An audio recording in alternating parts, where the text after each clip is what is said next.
Hey, I'm Sean. And I'm MJ, and today we're exploring one of the best big ideas. Jesus invites us to be in his love. Yes, I remember when God's love became real to me. Me and my family were taking a trip to BC, and we were on a ferry to Victoria. And everyone was off doing their own thing, they were talking, whatever. And I was leaned over the edge of the ferry, and it was just me and the ocean, and it was silent. Wow. And I just felt God's love. That's so cool. Sometimes Jesus invites us into his love in the quietest of moments. Yeah. How about we check out today's God story?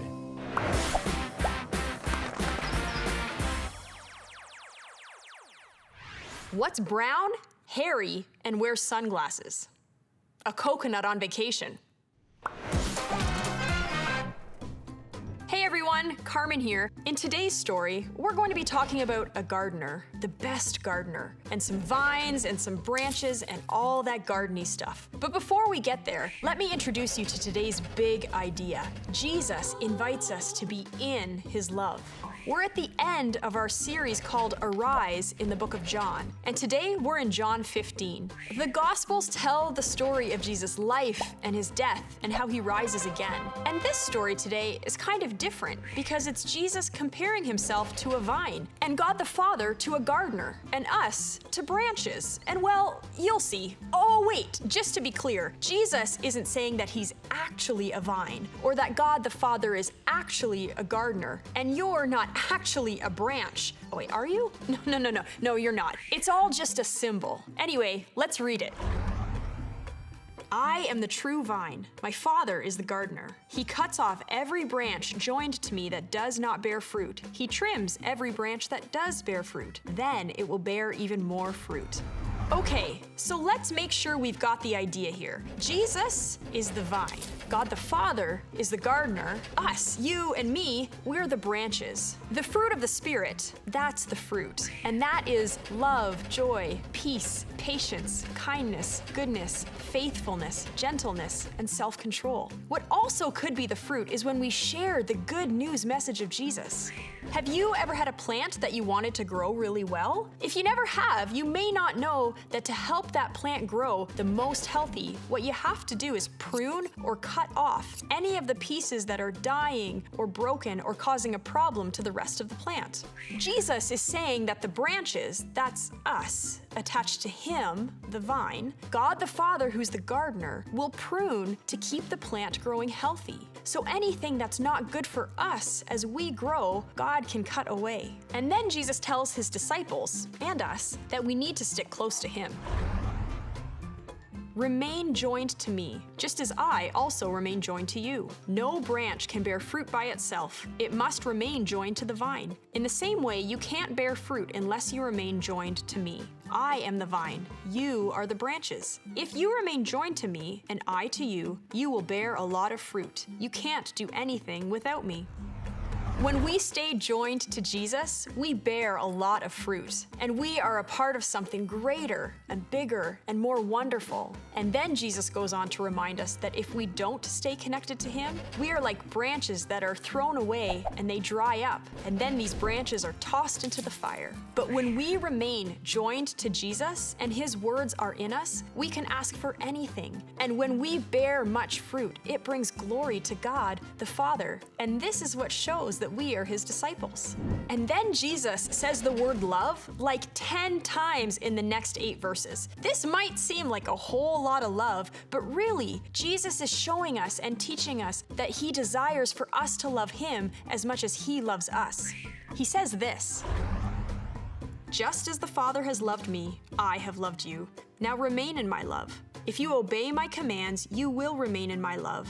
In the same way, I have obeyed my Father's commands and remain in his love. I have told you this so that you will also have the same joy that I have. I also want your joy to be complete. Here is my command. Love one another, just as I have loved you. No one has greater love than the one who gives their life for their friends."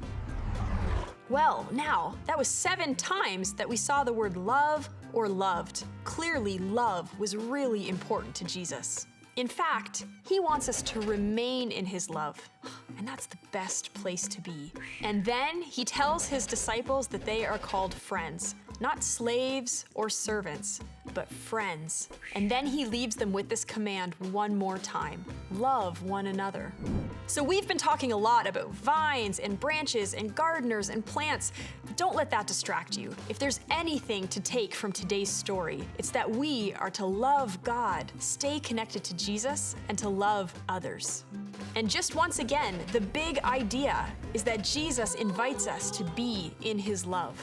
He is the vine, and he wants us to be connected to him and to others and to his love so that we can grow good fruit. When we are connected to Jesus and in his love, we're like the best versions of ourselves. We love others well, we care for others, and we give glory to God. Well, we've reached the end of our series. It has been so fun hanging out, and I can't wait to see you all soon.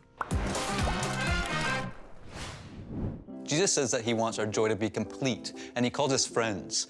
Not slaves, not servants, but friends. And that's pretty huge. Yeah, and that joy comes when we receive his love. Let's check out Rebekah's story. I thought it was pretty powerful, and I think you will too. I love doing yoga. I love doing hot yoga specifically. I love to travel. I played the violin, and I have 2 dogs that I love very much. When I was a child, I was a very talkative child. I loved talking. I was very loud, energetic. I did not stop talking. And then it got to grade 5 when school started to become hard, and I thought people would judge me and make fun of me for doing presentations and answering stuff in class. In grade 6, I had a really close friend who, she really betrayed my trust, and I went through a really hard time with that. And it was really difficult for me to get through that. I felt really alone that year. I felt really sad. I also didn't quite understand what had happened, so I kind of pushed back from people. I felt in grade 6 that I didn't have any true friends, and I just felt really bad about myself and really down, and felt really low and just sad all the time. I've gone to Camp Kakwa for 10 years. So this year at camp, we had a teaching by one of our head cooks that really spoke to me, and it was all about letting go. Let go of the stuff that was holding you back in life, let go of people that were maybe a negative influence, and it really spoke to me because I felt like this thing that happened in grade 6 was holding me back from being the person that I was meant to be. So I realized that I could let go of my past, but I wasn't sure how to quite do that. I was really struggling with that, so I went to our spiritual director and I told her what had happened, and we talked about it and we prayed about it. But after that, it was still consuming my thoughts. I couldn't let it go. It was just really difficult for me, so I went back to her and we just prayed. We ask God to help me through it, to help me let go and forget about what had happened. And I felt this relief. I felt like something had been lifted off of my shoulders, and if it did come back to my thoughts, we thought, God is with me, God is with me, God is with me, and then the thought would go away.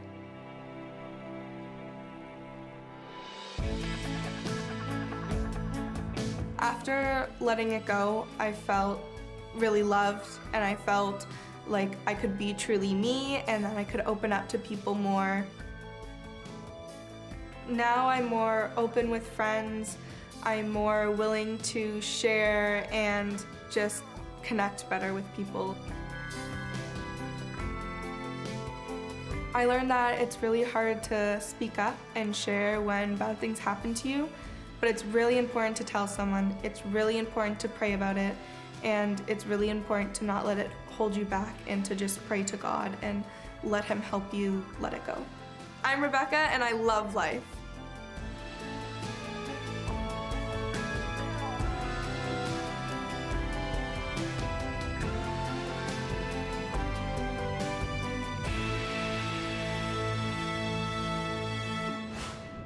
Rebekah, thanks so much for sharing your story with us. I think that's something that many of us can identify with, feeling hurt or betrayed by a friend or someone we love. That can leave you feeling so emotionally broken. Yeah, but I'm also really encouraged, though, by what Rebekah learned, that she can pray and ask for God's help to let go of things that hurt her. Yeah. I love how she experienced a weight being lifted off her shoulders. Totally. It was so cool to see how when she experienced God's love, this allowed her to let go, and then from there, then allowed her to experience the love of others. Absolutely. Let's break into small groups and see what this looks like in our lives.